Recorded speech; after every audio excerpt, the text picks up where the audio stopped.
Welcome to Fisherman Storytelling.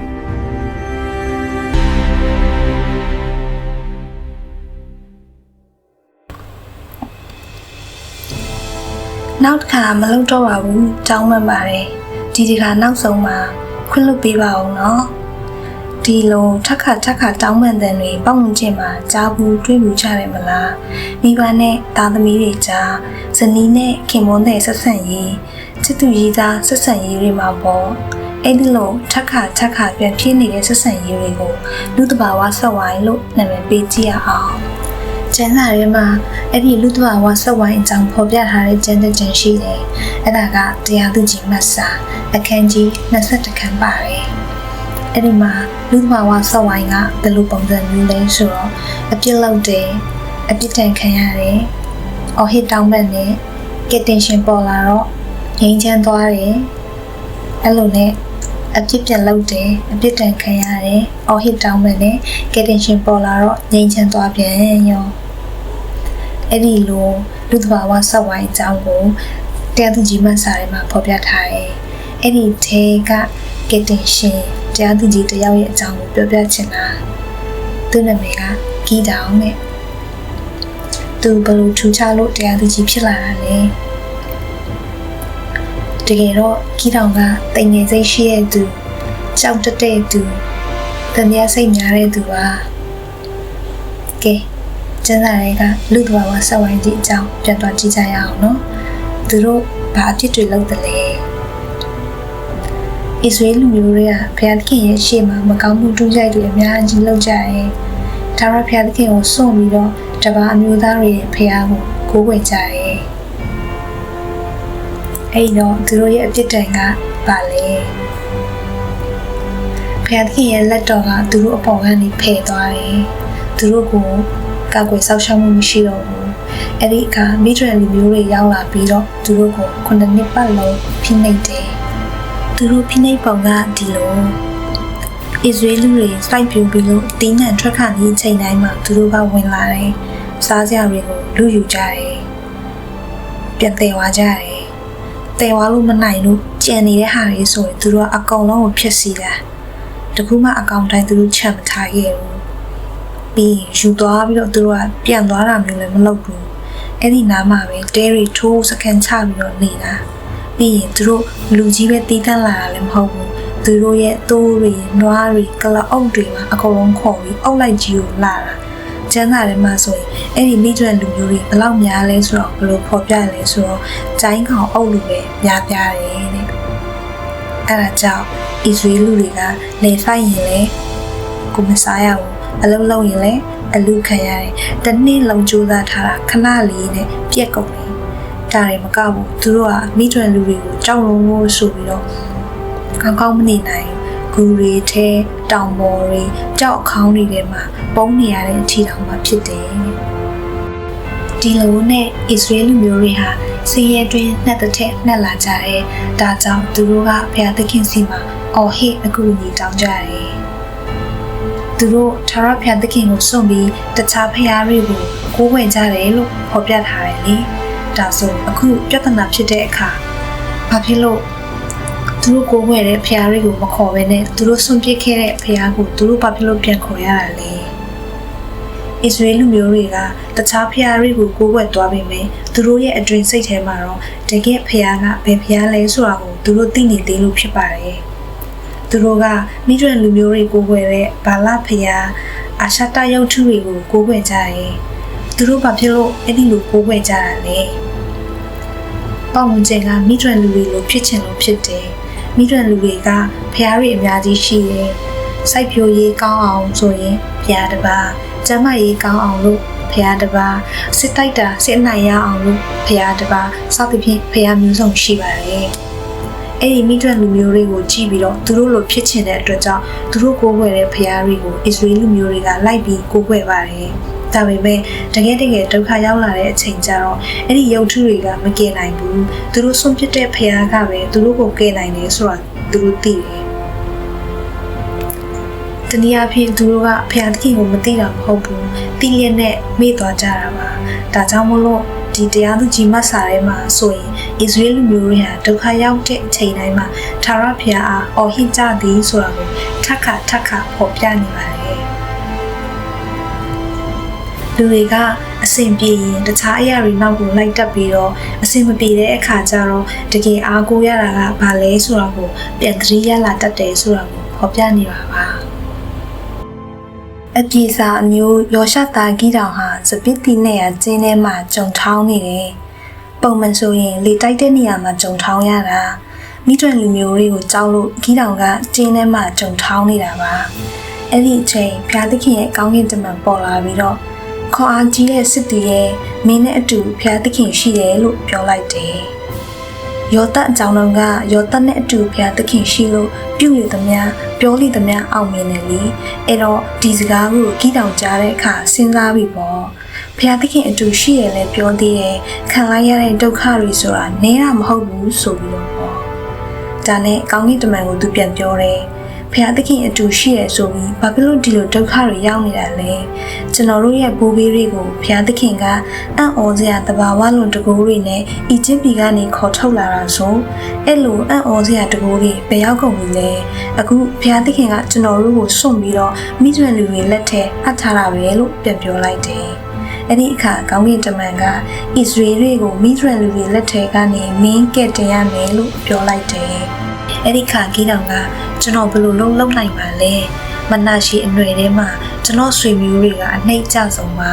ကျွန်တော်ဟာလည်းမိသားစုတွေမှာအရေးမပါတဲ့လူပါလို့ပြန်ပြောတယ်ဒါပေမဲ့ဘုရားသခင်ရဲ့ကောင်းကင်တမန်က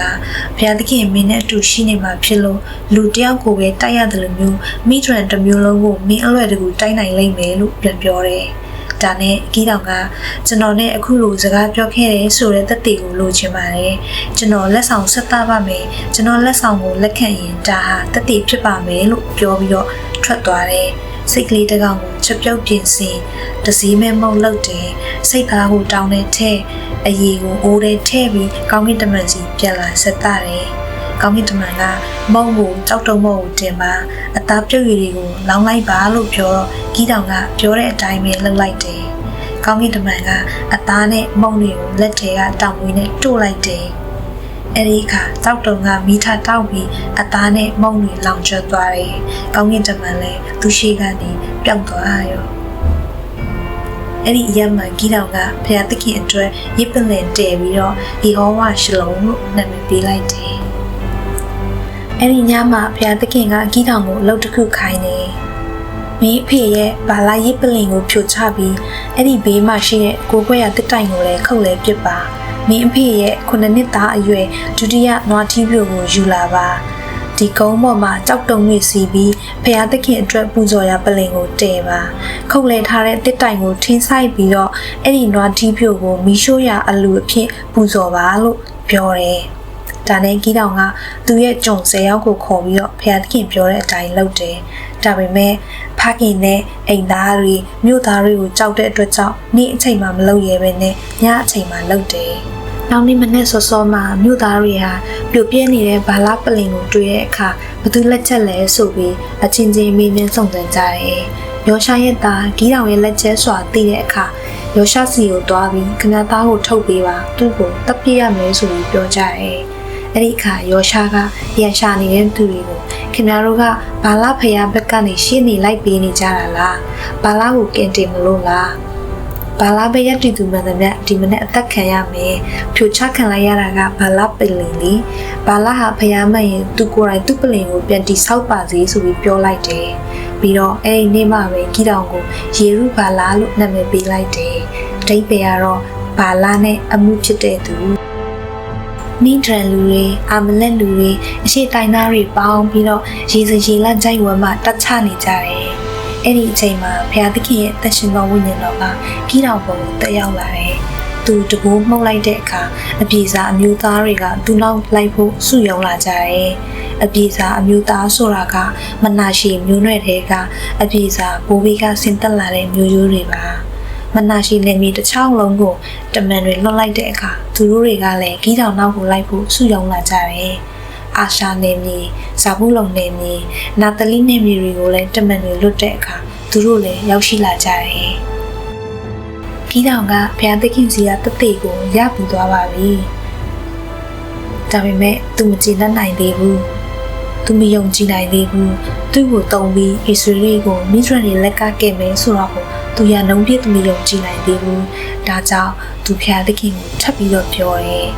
အခုကျွန်တော်ကောက်တဲ့တလင်းမှာတိုးမွေးတွေကိုချထားမယ်တိုးမွေးတွေပေါ်မှာပဲနှင်းကြပြီးတော့ပတ်လည်မြေပြင်က6သွင်းနေမယ်ဆိုရင်ဂတိတော်အတိုင်းကျွန်တော်ကိုတုံးပြီးဣသရေလတွေကိုကယ်တင်နေမယ်ဆိုတာကျွန်တော်ယုံပါမယ်လို့ပြောတယ်